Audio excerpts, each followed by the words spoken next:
Students, आज हम लोग पढ़ेंगे फैक्टराइजेशन के बारे में। तो फैक्टराइजेशन क्या है? उस नंबर का फैक्टर फाइंड करना।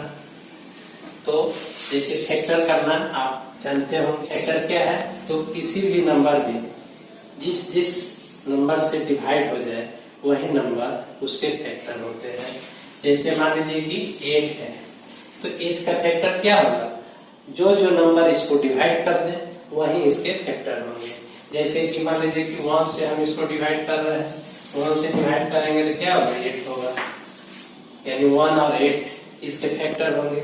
फिर देख रहे हैं 2 से भी इसके डिवाइड हो सकता है, तो 2 से डिवाइड करेंगे तो क्या आता है? 4 आता है, यानी 2 भी इसके फैक्टर है, 4 भी फैक्टर है। और कोई नंबर ऐसा नहीं दिख रहा है जिससे 8 को हम डिवाइड कर सके, यानी फाइनली क्या हो गया? फैक्टर ऑफ 8 क्या हो गया हमको? 1, 2, 4 एंड 8। ये जो है 8 का फैक्टर हो गया। फिर कोई दूसरा नंबर हम लेकर देखते हैं, मान लीजिए 12 है, 12 को हम फाइंड करते हैं इसका फैक्टर। तो इसको भी 1 से अगर डिवाइड कर रहे हैं तो 12, 2 से भी डिवाइड कर सकते हैं 6, फिर 3 से भी डिवाइड कर सकते हैं 4 आएगा। यानी ये सभी जो है 12 के फैक्टर होंगे, क्योंकि 1 से भी डिवाइड हो जाएगा, 12 से भी हो जाएगा, 2 से भी हो जाएगा, 6 से भी हो जाएगा, 4 से, 3 से, सबसे। इसलिए इसके फैक्टर ऑफ 12 1, 2, 3, 4, 6 एंड 12। तो ये दोनों का हम फैक्टर फाइंड कर लिए। इस तरह से आप किसी भी नंबर का फैक्टर फाइंड कर सकते हैं। अब इसमें खास बात स्टूडेंट्स आप देख पा रहे होंगे कि 8 के फैक्टर में भी 1 आया, फिर 12 के फैक्टर में भी 1 आया। क्या सभी नंबर के फैक्टर में 1 आता है? तो yes, because 1 is the factor of every number, यानी 1 जो है सभी नंबर्स का फैक्टर होता है। दूसरी बात इसमें ये भी देख रहे हैं कि हम जिस नंबर का फैक्टर फाइंड कर रहे हैं उसके फैक्टर में वो नंबर खुद भी आ रहा है, यानी 8 के फैक्टर में 8 भी आ रहा है, 12 के फैक्टर में 12 भी आ रहा है, यानी सभी नंबर स्वयं का फैक्टर होती है।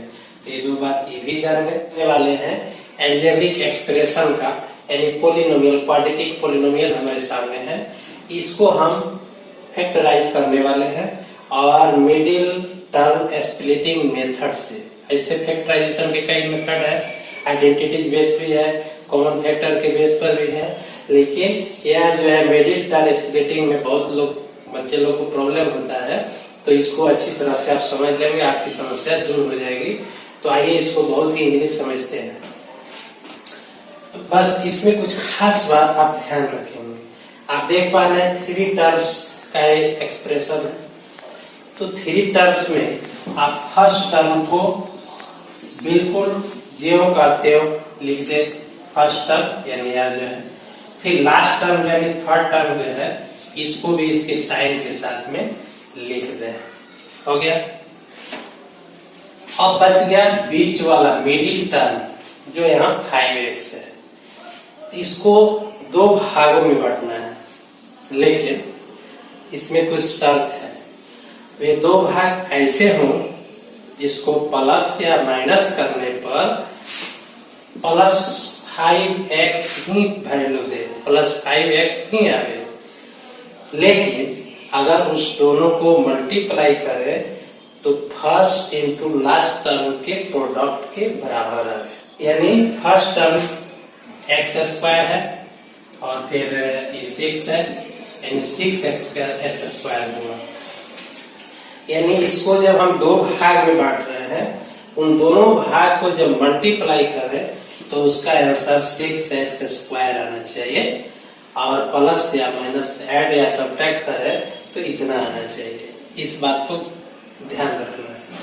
अब ये हम ऐसे नंबर लाएंगे तो बहुत इजी है। इस नंबर को आपको तोड़ना है, 6 को फैक्टराइज करेंगे तो 2 into 3, यानी 2 and 3 को मल्टीप्लाई करेंगे तो 6 हो जाएगा। और साथ ही ये भी देख रहे हैं कि 2 3 को मल्टीप्लाई किया 6 हो गया, और 2 3 को ऐड करेंगे तो 5 भी हो जाएगा। यानी हम 2x लिख दें और फिर 3x लिख दे तो ये दोनों मिलके 5x हो जाएगा प्लस करने पर, और मल्टीप्लाई करेंगे तो 2x into 3x 6x square हो जाएगा, जो हम चाहिए फर्स्ट इनटू लास्ट के प्रोडक्ट के बराबर, यानी आपका काम अब हो गया। अब ये 4 टर्म हो गए हमारे सामने। इस 4 टर्म में, चारों टर्म में 2 का ग्रुप बना लेंगे। इसको मान लिए एक ग्रुप और इसको मान लिए एक ग्रुप, 2 ग्रुप हो गया। 2 ग्रुप हमने बनाए। आप देखिए फर्स्ट ग्रुप में इस ग्रुप से हम क्या कॉमन ले सकते, कॉमन लेना है तो इससे हम यदि x कॉमन ले ले तो यहाँ x स्क्वायर है, 2 पे x है, यानी एक x बच जाएगा, प्लस यहाँ से x कॉमन ले लिए 2 बच गया।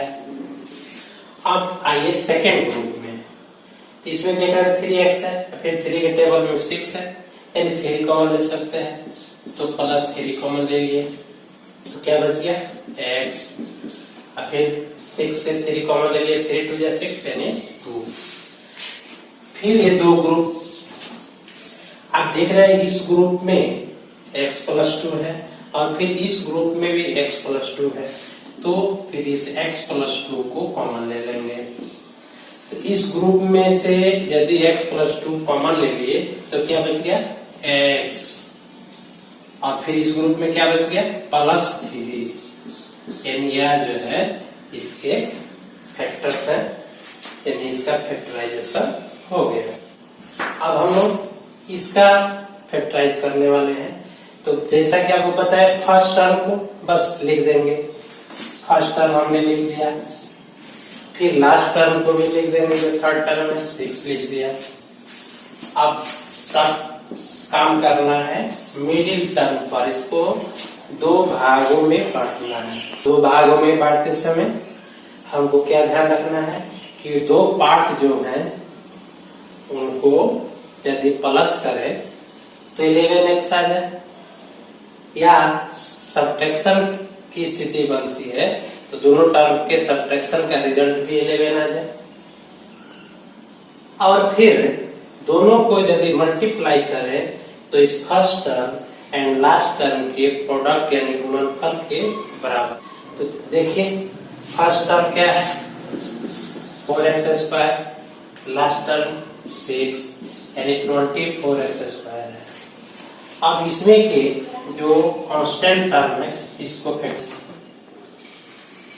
तो जब इसको फैक्टराइज करते हैं तो क्या 3 से अगर डिवाइड करते हैं 3 8 20, यानी 3 into 8 24 आ जाएगा, और 3 प्लस 8 11 आ जाएगा, यानी हम इसको आपको 8x प्लस 3x लिख सकते हैं, क्योंकि 8x plus 3x 11x and फिर 8x into 3x 24x square. बात आप किसी को किसी साइड लिख सकते हैं, लेकिन यदि आप एक सेम फैक्टर वाले को लिखते हैं एक साथ में तो ज्यादा सुविधा होती है। जैसे 4 के टेबल में 8 आता है, 3 के टेबल में 6 आता है, तो इसको कॉमन लेने में सुविधा होती है, आप जिधर चाहे उधर लिख सकते हैं। अब इसको 2 ग्रुप में बांटना है, 2 टर्म का ग्रुप बना देंगे। अब इससे हम कॉमन लेते हैं, तो देख रहे हैं इसे हम 4x कॉमन ले सकते हैं, तो 4 कॉमन ले लिए, तो 2x है 1 ले लिए, 1x बच गया। फिर यहाँ से x कॉमन आ गया और 8 से 4 कॉमन ले लिए, 4 2 8 2 हो गया। फिर यहाँ से हम x अगर लेते हैं कॉमन तो ये नहीं दे पाएगा क्योंकि इसके पास x नहीं है, इसलिए 3 लेंगे तो x बच गया, और फिर 3 2 6 2 बच गया। फिर 2 टर्म हो गया। इसमें आपको ये ध्यान रखना है ये दोनों टर्म सेम ही आना चाहिए। अब इनको कॉमन ले लेंगे x प्लस 2 को, इस पूरा से x प्लस 2 निकल गया, 4x बच गया, इससे x प्लस 2 निकल गया तो फिर 3 बच गया। ये हो गया आपका फाइनल आंसर। अब आप चाहें इस दोनों को मल्टीप्लाई करेंगे तो फिर आपका यहीं का यहीं आ जाएगा। इस तरह से आप किसी भी पॉलिनोमियल को फैक्टराइज कर सकते हैं।